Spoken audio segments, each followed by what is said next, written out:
इल्म के हवाले से कुछ गुफ्तगू कौम के दरमियान रखी जाए। उस गुफ्तगू को सुनकर मैंने जिस आयत करीमा को तिलावत करके अपने आप को मुशर्रफ किया, वो चमकती दमकती आयत करीमा इल्म और हिकमत की फजीलत का इजहार फरमा रहे हैं।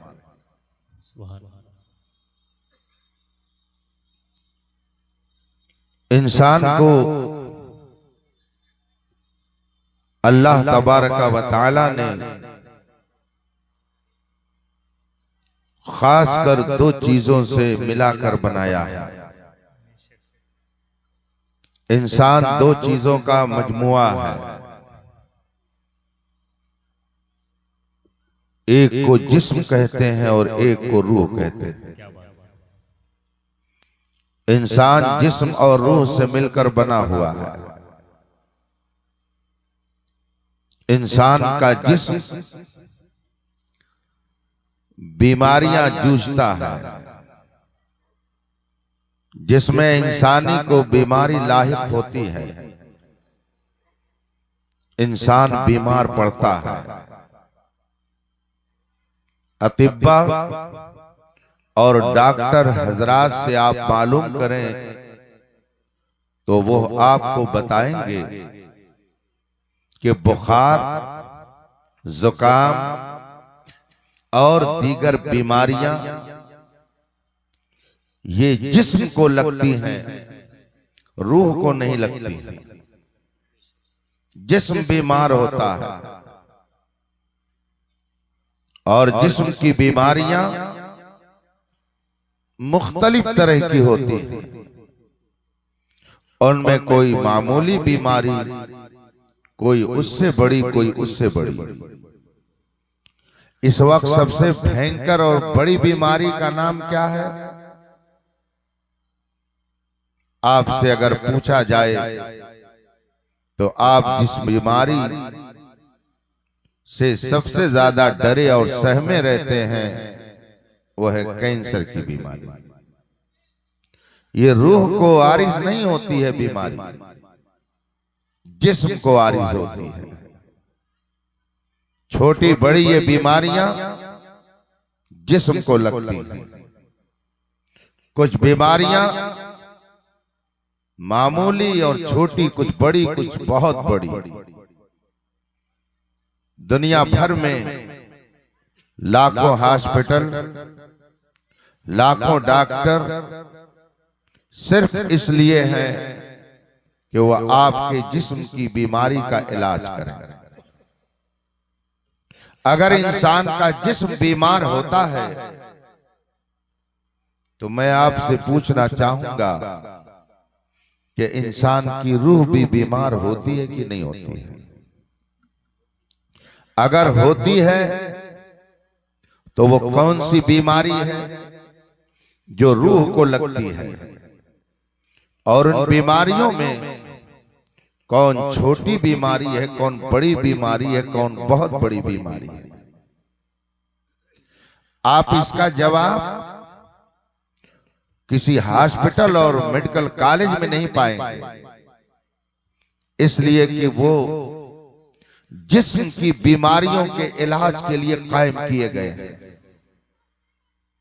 रूह की बीमारियों का इलाज वहां नहीं है। न रूहानी अतिब्बा और डॉक्टर हजरात वहां हैं। इसका इलाज और इसके मर्ज की तहकीक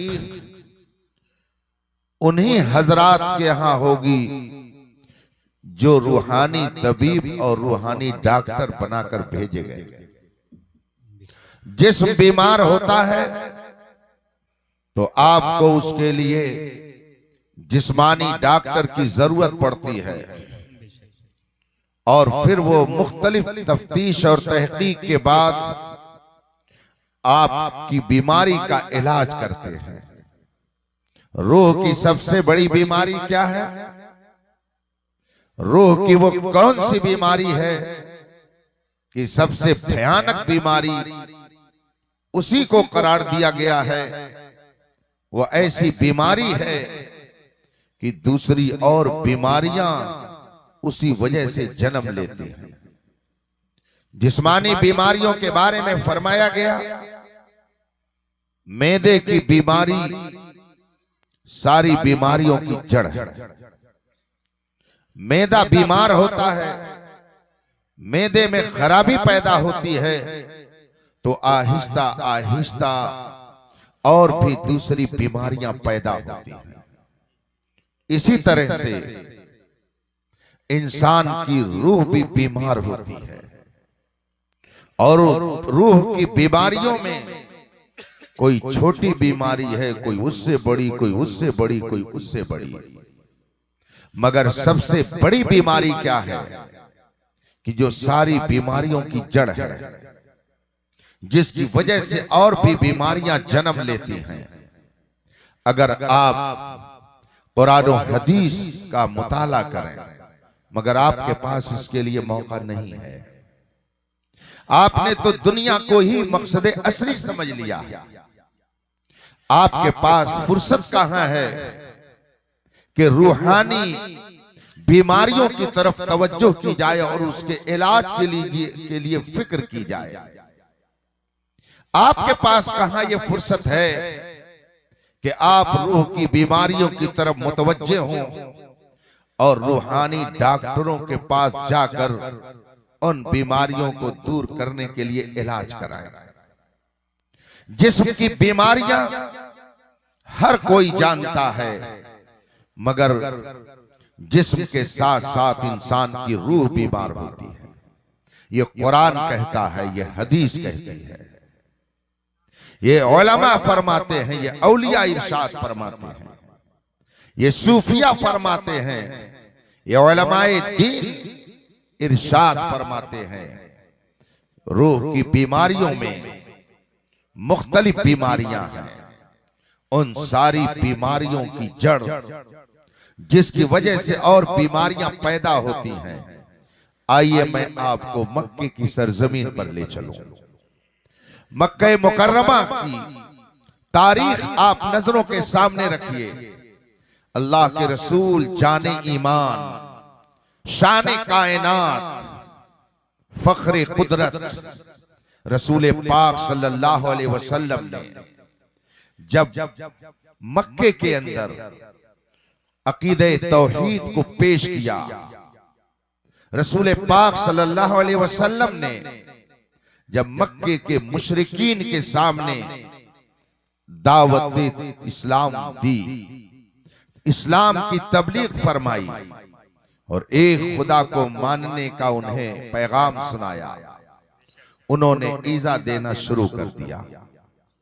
मक्का और अतराफ के लोग रसूल पाक की शान में जबान दराजी करने लगे, आपको अजियत पहुंचाने लगे। अल्लाह के रसूल सल्लल्लाहु अलैहि वसल्लम ने उनकी गाली का जवाब गाली से नहीं दिया, उनकी अजियत का जवाब उनको अजियत पहुंचाकर नहीं दिया। अल्लाह के रसूल सल्लल्लाहु अलैहि वसल्लम उस मौके पर क्या इरशाद फरमाते, अल्लाहुम्मा इहदि कौमी फइन्नहुम ला यअलमून, ऐ अल्लाह मेरी कौम को हिदायत दे, इसलिए कि इनके पास इल्म नहीं है।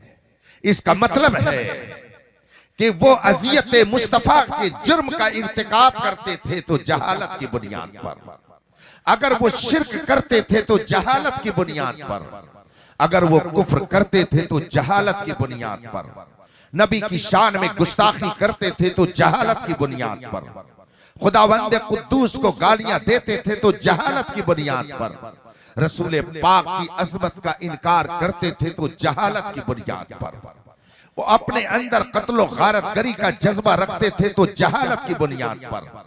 कौन नहीं जानता है कि अरब के हालात कितने नागुफ्ता पे थे। जिंदा बच्चियों को दरगोर कर दिया जाता और कत्ल करने के बाद फख्र से उसका इजहार किया जाता। कबीले एक दूसरे से लड़ते थे और ये लड़ाई सदियों को मुहीत होती थी। ये कत्लो गारतगरी का बाजार गर्म करने के बाद फखरिया उसका इजहार करते थे। अल्लाह के रसूल सल्लल्लाहु अलैहि वसल्लम ने जब उनके सामने इस्लाम की पाकीज़ा तालीमात रखी तो रसूल पाक की शान में भी गुस्ताखी करने लगे। अल्लाह के रसूल ने यह नहीं फरमाया ए अल्लाह मेरी कौम को हिदायत दे दे, इनके पास पैसे नहीं है। अल्लाह के रसूल ने यह नहीं फरमाया अल्लाह मेरी कौम को हिदायत दे दे, इनके पास प्रॉपर्टी नहीं है। मेरे आका ने यह नहीं फरमाया ए अल्लाह मेरी कौम को हिदायत दे दे इसलिए कि इनके पास ताकत और कुव्वत नहीं है। अल्लाह के रसूल ने उस मौके पर जो दुआ दी उसमें फरमाया मौला मेरी कौम को हिदायत दे इसलिए कि इनके पास इल्म नहीं है। ये गुस्ताखी रसूल भी अगर करते हैं तो जहालत की बुनियाद पर, ये शिर्क और कुफ्र भी करते हैं तो जहालत की बुनियाद पर, ये कत्ल गारत करी भी करते हैं तो जहालत की बुनियाद पर, ये बच्चियों को जिंदा दफन करते हैं तो जहालत की बुनियाद पर, ये शराब नोशी का बाजार गर्म करते हैं तो जहालत की बुनियाद पर, ये जुआबाजी अगर करते हैं तो जहालत की बुनियाद पर, ये रक्स सुरूद का बाजार अगर गर्म करते हैं तो जहालत की बुनियाद पर, ये किसी को कत्ल करके फख्र या उसका इजहार करते हैं तो जहालत की बुनियाद पर। इसका मतलब है कि सारी बुराइयों की जड़ जहालत है, सारी बुराइयों की जड़ बेइल्मी है। इसीलिए खुदावंद कुद्दूस ने जो सबसे पहला पैगाम इंसानों को अता किया उसमें फरमाया गया ऐ मेरे महबूब इकरा इकरा इकरा, पढ़ो पढ़ो, जब पढ़ोगे तो खुदा की मार्फत हासिल होगी, पढ़ोगे मुस्तफा का मकाम मालूम होगा, इल्म आएगा तो जहालत की तारीकी से निकल करके इल्म की रोशनी में आकर जिंदगी गुजारने का शऊर हासिल कर लोगे। खुदा की कसम दरसगाह मुस्तफा लगी, दरबारे मुस्तफा सजा और उस दरसगाह में उस गिलास में बैठने के लिए लोग आते रहे और बैठते रहे और इल्म लेते रहे। नतीजा ये हुआ कि खुद न थे जो राह पर औरों के हाथी बन गए। क्या नजर थी जिसने मुर्दों को मसीहा कर दिया। नारे तकबीर, नारे रिसालत, हजरत ताजुल फुक़हा। इल्म आता